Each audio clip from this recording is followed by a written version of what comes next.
Ladies and gentlemen, first of all, I would like to express my thanks for the invitation to address this very important Congress and to congratulate Europol for organizing and convening this Congress, and by thanking the government of Cyprus and the Cyprus police for this very highly topical discussion. Dear friends, you all know that we live in volatile and unpredictable times. Our neighborhood is torn apart by conflicts spilling across borders, massive population movements, and 60 million refugees around the globe call on us to live up to our legal and moral obligations, the fundamental values of our Union. Our cybersecurity is tested almost on a daily basis. Our own citizens are becoming radicalized to terrorism and attack innocent people in our cities.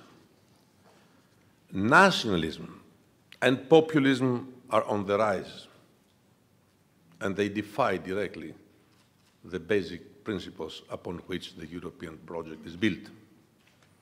Solidarity between us has become harder to ensure.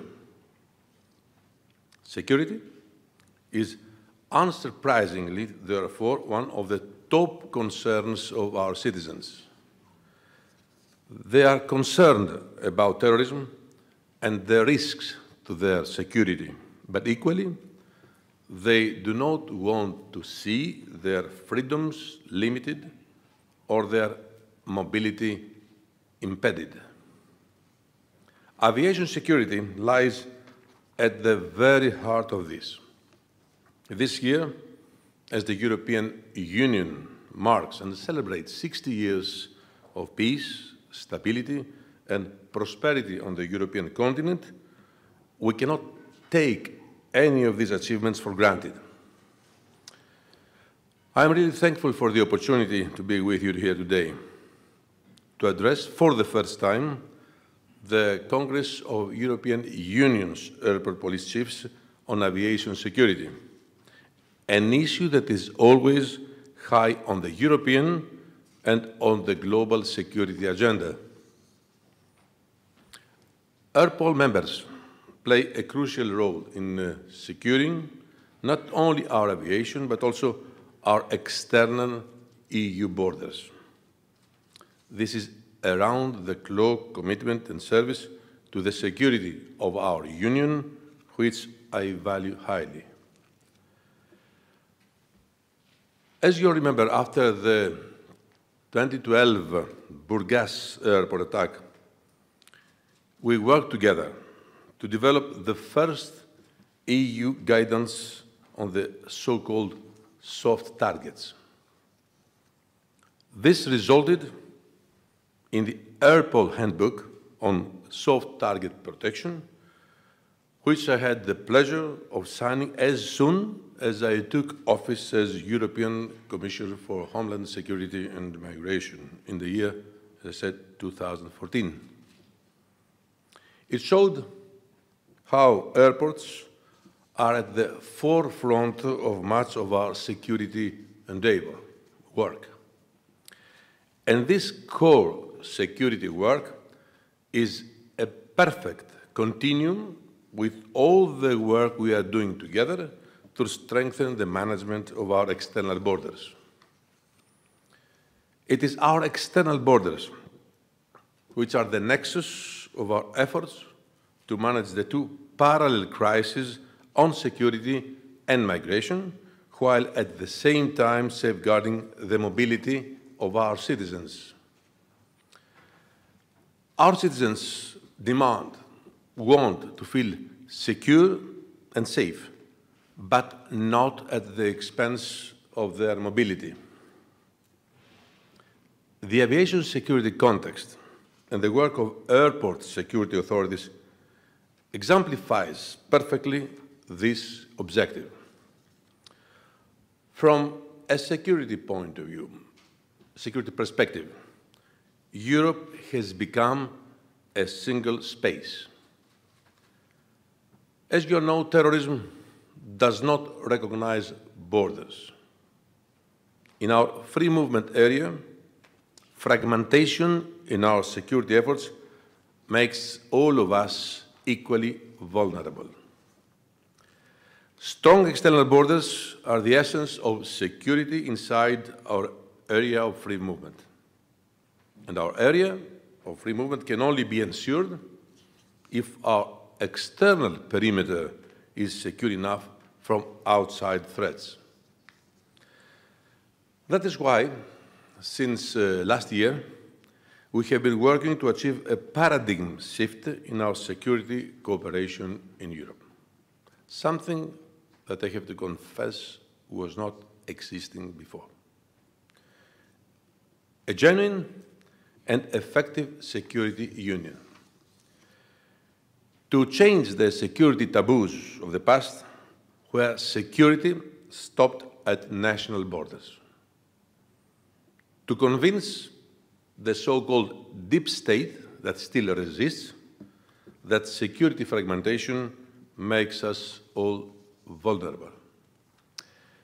To make everyone understand that it is only through collective EU action, through trust, unity, and cooperation that we can address these threats.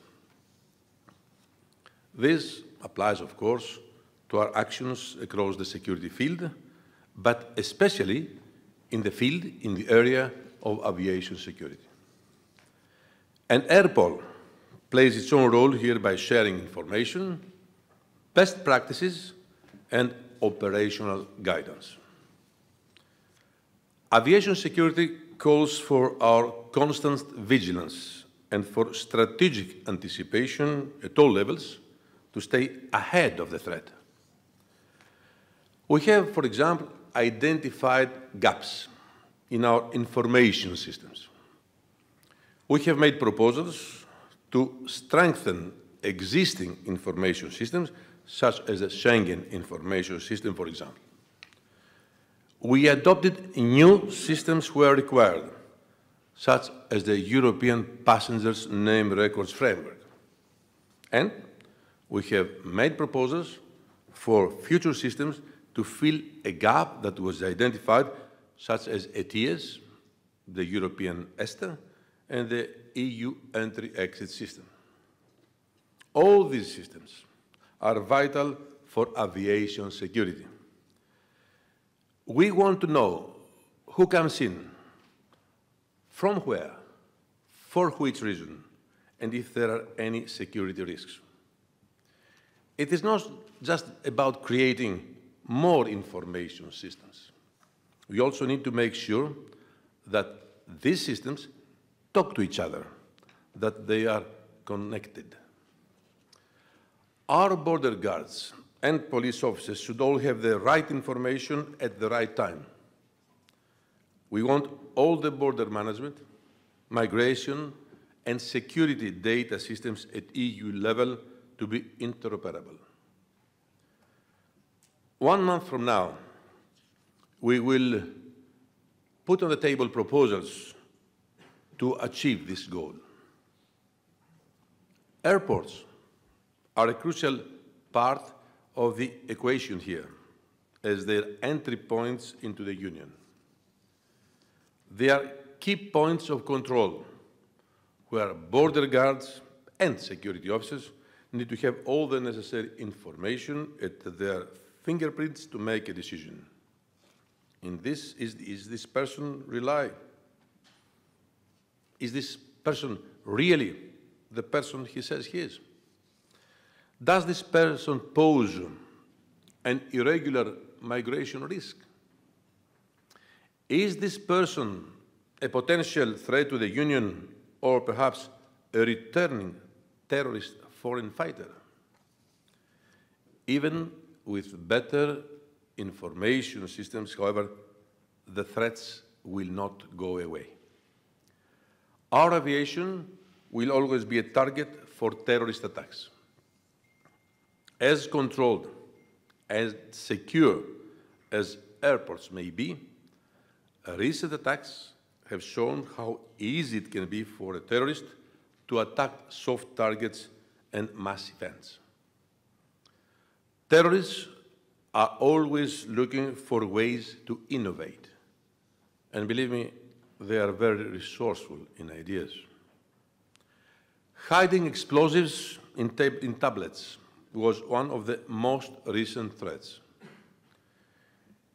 It comes in the footsteps of the shoe bomb, the liquid bombs, the underwear bombs, the printer bombs, and the baggage bombs. We need to stay ahead of this innovation curve on policy, but also on detection technology, on research, and on expertise. Just 2 weeks ago, we announced €1 billion of Horizon 2020 funding for security research in the next 2 years.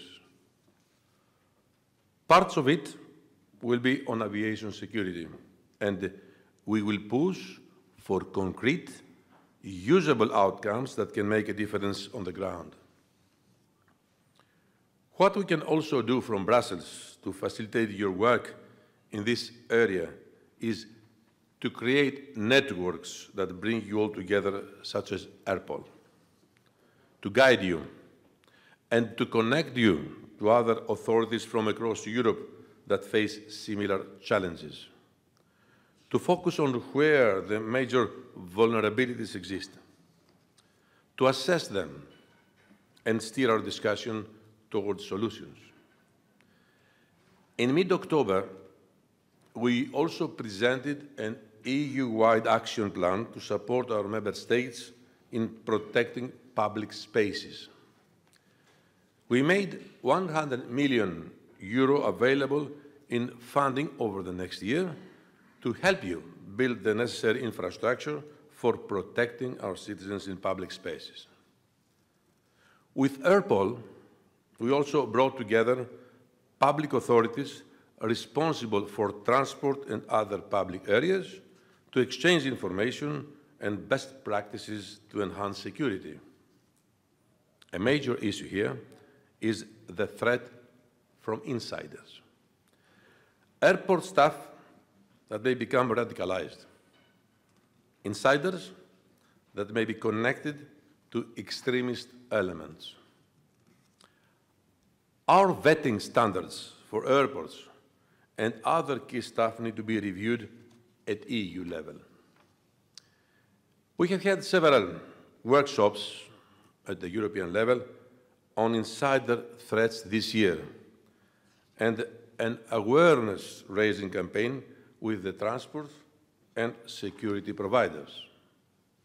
Soon, we will have a first meeting of a new private-public forum. It will bring together the operators of different types of public spaces, including airports, railway stations, hotels, and shopping malls, to discuss how we can improve protection. Practitioners setting up networks such as Airpol will play an important role here. Our focus should be on pragmatic and risk-based measures where EU cooperation can make a real difference. We know, for example, that terrorist groups are experimenting with new tools like drones. Are our law enforcement authorities properly trained to handle this new challenge? Do we have the right equipment across the Union to deter and counter the threat? Through our law enforcement networks, such as Airpol, we are actively promoting innovative threat detection equipment and supporting operational trials with security services using this equipment. We know, of course, that we are not alone in dealing with this threat. Global cooperation is key. Europe is not an island. The recent plot against aviation in Australia showed the truly global scale of the threat. The United Nations Security Council has taken clear positions on the importance of this cooperation and assistance for capacity building to manage risks. Raising the level of protection against different threats at EU airports is crucial, but it is only a part of the solution. EU citizens must have the same level of protection on the flight back to European Union as they have received on the departure from European Union. Capacity building is a global task. We are, of course, fully engaged multilaterally through the United Nations and the International Civil Aviation Organization. What is even more critical is the engagement and the intelligence sharing with strategic partners such as the United States. The best example here is our cooperation on the threat from personal electronics on flights. The United States banned laptops from countries in the Middle East. You know that. It was widely rumored that Europe was next. That is when we took the initiative to open a frank and open channel of communication with our American partners. On the basis of trust and friendship, with my then US counterpart, Homeland Security Secretary John Kelly, who was just appointed, as you know, Chief of Staff, we acknowledged that the threat we face is common. We agreed on the need to raise the bar of aviation security globally. By sharing and combining all the information we both had, we arrived to a 10-point action list of common measures on detection and risk mitigation in Europe and around the globe. Global cooperation on global issues such as aviation security can produce effective global solutions. Last July, I addressed the Munich Aviation Security Conference, where this framework for global cooperation was the main topic. I suggested that the Munich Aviation Security Conference becomes an institutionalized and regular event precisely to deepen and further this global cooperation. It is my personal political conviction that aviation security should be put at the top of the global agenda, where the European Union and global stakeholders can cooperate on these greatly important issues. Next week, I will be in Washington for our European Union, United States Justice and Home Affairs Ministerial meeting, and our joint efforts on aviation security will again be on our agenda. In the last 2 years, progress has been made. We have learned hard lessons, but today we are much better equipped to counter threats against aviation than we were at any time before. But the threat to our aviation will not go away. We know that our geopolitical context will not change in the near future.